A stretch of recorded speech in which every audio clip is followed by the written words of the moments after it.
السلام علیکم ورحمۃ اللہ وبرکاتہ الحمد للہ رب العالمین والصلاة والسلام علی اشرف الانبیاء والمرسلین نبینا محمد وعلی آلہ وصحبہ اجمعین اما بعد. معزز سامعین، عزیز طلبہ، بدیعہ اسلامک سینٹر ریاض سعودی عرب کی جانب سے اسلمت فعلمنی پروجیکٹ کے تحت آن لائن کلاسز کا سلسلہ جاری ہے. میں سید ایوب العمری آپ کے سامنے مادہ توحید کو لے کر لیول 2 کے لیے 10واں درس لے کر حاضر ہوا ہوں. تو محترم عزیز طلبہ، آج ہم یوم آخرت پر ایمان سے متعلق ہر اس چیز پر ایمان رکھنا جو موت کے بعد واقع ہوگی انشاءاللہ، یعنی فتنہ قبر کے تعلق سے ہم پڑھیں گے. آپ لوگوں کی آسانی کے لیے تمام دروس کو یوٹیوب پر اپلوڈ کیا جا رہا ہے. امید ہے کہ آپ لوگ بغور اس کو سماعت فرمائیں گے، پڑھیں گے، اور کوئی سوال اگر کوئی چیز سمجھ میں نہ آئے تو میرے واٹس ایپ پر آپ لوگ خاص اس پر سوال بھی کر سکتے ہیں. انشاءاللہ وہاں سے آپ کو انشاءاللہ کو جواب دینے کی کوشش کی جائے گی انشاءاللہ. تو کیونکہ محترم سامعین، یہ اہم دروس ہے جس کا پڑھنا سمجھنا ہر ایک مسلمان کے لیے ضروری ہے، کیونکہ یہ علم دین ہے. آج جو ہم پڑھنے جا رہے ہیں فتنہ قبر سے متعلق. فتنہ قبر یعنی میت کے دفن کیے جانے کے بعد اس سے اس کے رب، اس کے دین اور اس کے نبی کے متعلق سوال کیا جاتا ہے. تو جو اس وقت جو اللہ تعالیٰ پر ایمان لاتے ہیں، اللہ تعالیٰ ان کو اس وقت مضبوطی عطا فرماتا ہے اور تو مدفن جواب دیتا ہے جس کو دفن کیا گیا ہے کہ میرا رب اللہ ہے، میرا دین اسلام ہے اور میرے نبی محمد صلی اللہ علیہ وسلم ہے.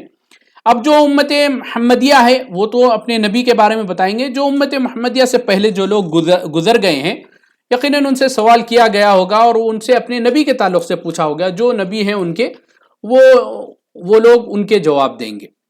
اور اللہ تعالیٰ ظالموں کو گمراہ کر دیتا ہے تو کافر کہتا ہے، یعنی کافر ہے جو نہ اللہ تعالیٰ پر ایمان رکھتا ہے، نہ دین اسلام کو قبول کرتا ہے اور نہ نبی کریم صلی اللہ علیہ وسلم کو مانتا ہے، تو کہے گا ہائے ہائے میں نہیں جانتا. اور منافق یا مرتاب، یعنی منافق تو کہتے ہیں جو نفاق لوگوں کے لیے ظاہر کرتا ہے دین کو اپنے، لیکن اندر سے ہی وہ کافر ہوتا ہے. یا مرتاب یعنی ایسا شخص جو مشکوک ہے، شک و شبہات کا شکار ہے، اسلام صحیح ہے یا نہیں ہے، نبی کریم صلی اللہ علیہ وسلم واقع نبی ہے یا نہیں ہے، اللہ ہے یا نہیں ہے. یہ جو شکوک و شبہات آتے ہیں نعوذ باللہ من ذالک یعوذ باللہ، تو ایسے شخص کہے گا ہائے ہائے میں نہیں جانتا. میں نے لوگوں کو کچھ کہتے سنا ہے تو اس چیز کو میں نے بھی کہا ہے، یعنی دل سے نہیں مانا. قبر کا عذاب اور اس کی نعمتیں. قبر کا عذاب ظالم، منافق اور کافروں کو ہوگا. اللہ رب العالمین کا جیسا کہ فرمان ہے سورہ انعام کی آیت نمبر 93 میں، وَلَوْ تَرَى إِذِ الظَّالِمُونَ فِي غَمْرَاتِ الْمَوْتِ وَالْمَلَائِكَةُ بَاسِطُو أَيْدِيهِمْ أَخْرِجُوا أَنفُسَكُمُ الْيَوْمَ تُجْزَوْنَ عَذَابَ الْهُونِ بِمَا كُنْتُمْ تَقُولُونَ عَلَى اللَّهِ غَيْرَ الْحَقِّ وَكُنْتُمْ عَنْ آيَاتِهِ تَسْتَكْبِرُونَ. اور اگر آپ اس وقت دیکھیں جبکہ یہ ظالم لوگ موت کی سختیوں میں ہوں گے اور فرشتے اپنے ہاتھ بڑھا رہے ہوں گے کہ ہاں اپنی جان اللہ کے لیے نکالو، تو تم کو ذلت کی سزا دی جائے گی اس سبب سے کہ تم اللہ تعالیٰ کے ذمے جھوٹی باتیں لگاتے ہو اور اللہ تعالیٰ کی آیات سے تکبر کرتے تھے. اور اللہ سبحانہ وتعالیٰ نے آل فرعون کے بارے میں ارشاد فرمایا سورہ غافر کے آیت نمبر 46 میں، النار یعرضون علیہا غدوا وعشیا ویوم تقوم الساعة ادخلوا آل فرعون اشد العذاب. آگ ہے جس کے سامنے یہ ہر صبح و شام لائے جاتے ہیں، اور جس دن قیامت قائم ہوگی فرمان ہوگا فرعونیوں کو سخت ترین عذاب میں ڈالو. اللہ اکبر، آل فرعون کو سخت ترین عذاب میں ڈالو.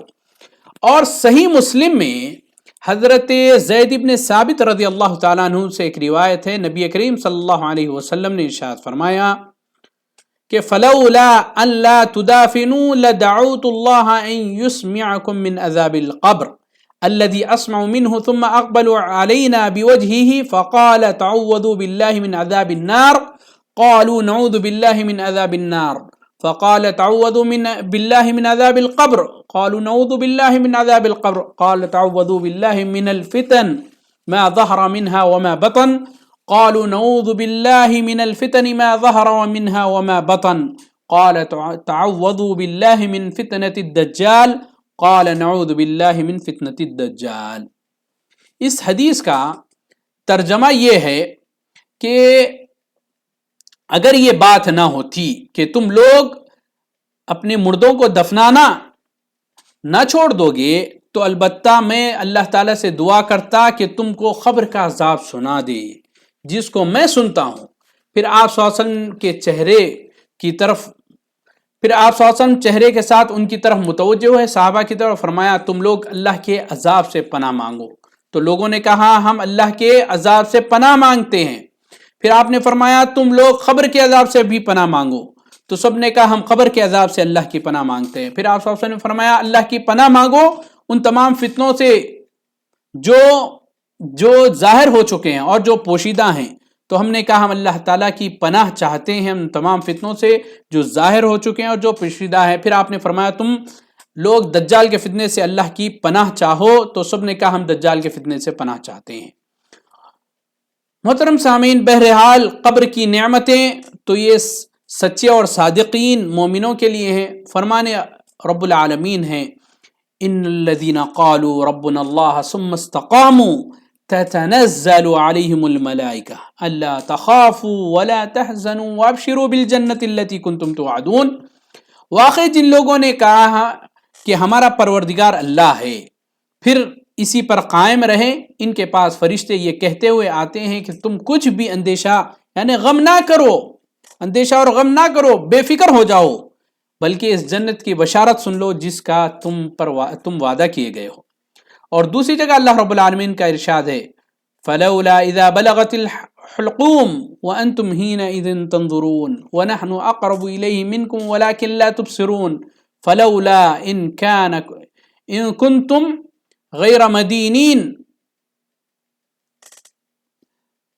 ترجعونها ان کنتم صادقین فاما ان كان من المقربین فروحا وریحان وجنت نعیم.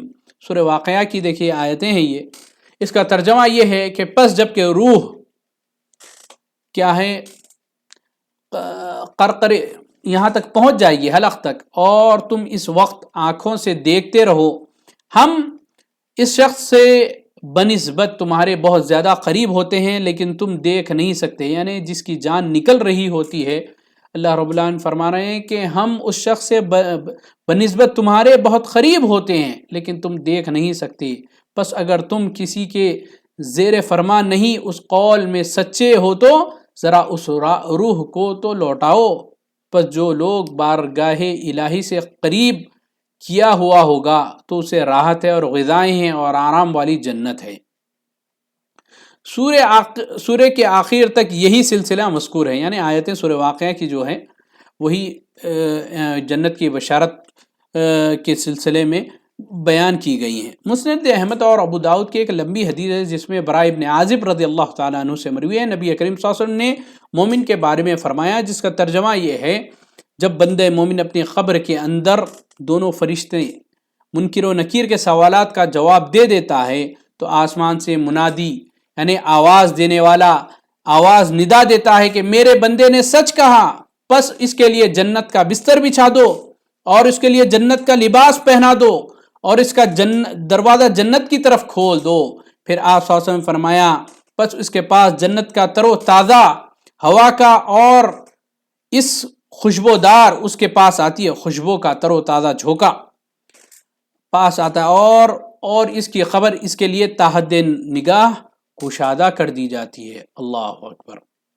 حق سے منحرف اہل باطل جو دین اسلام سے گمراہ ہے اور اس بات کا انکار کیا کہ قبر کے اندر عذاب ہوتا ہے یا قبر میں نعمتیں ہوتی ہیں، ان کا یہ گمان ہے کہ یہ چیزیں غیر ممکن ہیں کیونکہ اس امر کا واقع میں یہ چیزیں دکھائی نہیں پڑتی. یہ کہتے ہیں کہ میت کو قبر میں کھول کر اگر دیکھا جائے تو وہی نہیں ویسے ہی پایا گیا جیسے دفن کیا گیا، اس پر کسی چیز کا کوئی نشان نہیں اور قبر بھی جوں کہ توں نہ وہ تنگ ہوئی اور نہ ہی کشادہ.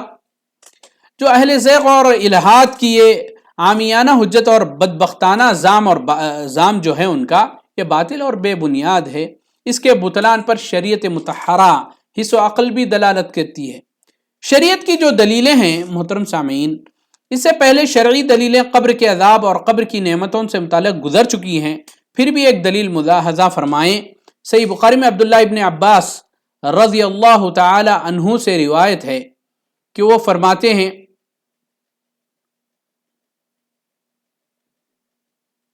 نبی کریم صلی اللہ علیہ وسلم مدینہ کے باغوں میں سے ایک باغ سے نکلے تو آپ صلی اللہ علیہ وسلم نے دو آدمیوں کی آوازیں سنی جنہیں ان کی قبروں میں عذاب ہو رہا تھا۔ اس حدیث کو ذکر کرتے ہوئے عبداللہ ابن عباس نے کہا، آپ صلی اللہ علیہ وسلم نے فرمایا، ان دونوں میں سے ایک پیشاب کے چھینٹوں سے نہیں بچتا تھا، دوسرا چغل خوری میں لگا رہتا تھا۔ حصے دلیل کیا ہے؟ ایک سونے والا حالت نیند میں خواب میں ہوتا ہے اور وہ ایسی پرکشش اور باغ و بہار والی جگہ میں ہوتا ہے جہاں چاروں طرف نعمتیں ہی نعمتیں ہیں، ان میں سے اسے کیف و سرور مل رہا ہے، اور کچھ سونے والا یہ خواب دیکھتا ہے کہ وہ ایسی تنگ اور وحشت والی جگہ میں ہے جہاں درد و الم سے وہ بے چین ہو رہا ہے، اور کبھی کبھی حالت بیداری میں جب وہ اس حالت پر سوچتا ہے جنہیں اس نے خواب میں دیکھا تھا تو وہ اپنے آپ کو اسی کمرے میں اور اسی بستر پر اور اسی حالت میں بعینی ہی پاتا ہے جس میں وہ سویا ہوا تھا، اور وہ تمام چیزیں کافر ہو جاتی ہیں۔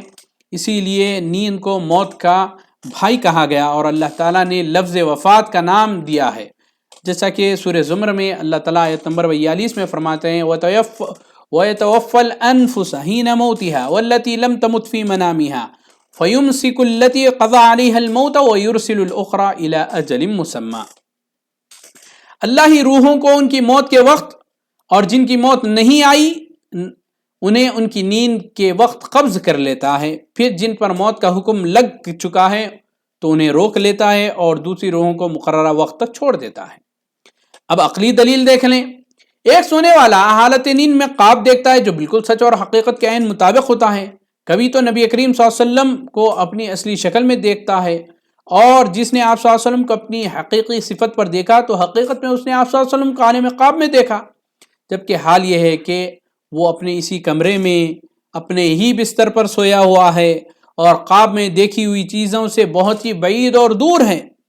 تو جب احوال دنیا میں سے ایسی چیزوں کا وقوع پذیر ہونا ممکنات میں سے ہے تو کیا احوال آخرت میں ایسی چیزوں کا وقوع پذیر ہونا ممکن نہیں؟ بے شک ممکن ہے۔ محترم سامعین، یہاں تک میں اپنے درس کو روکتا ہوں۔ انشاءاللہ اگلے درس میں ہم دین میں کجروی اور ٹیڑھا پن اختیار کرنے والے یعنی اہل زیغ و الحاد سے متعلق کیا ہے، جس چیز پر ان کا اعتماد ہے اور ان کی جو دلیلیں ہیں گمان و خیال، اس کے سوال و جواب ہے، انشاءاللہ وہ ہم پڑھیں گے۔ اللہ تعالیٰ سے دعا ہے کہ اللہ تعالیٰ ہم تمام کو جب تک زندہ رکھیں، ایمان پر رکھے، ہماری آنے والی منزلیں آسان فرمائیں۔ اللہ تعالیٰ ہمیں ہر قسم کی فتنوں سے، پریشانیوں سے محفوظ رکھے۔ والسلام علیکم ورحمۃ اللہ وبرکاتہ۔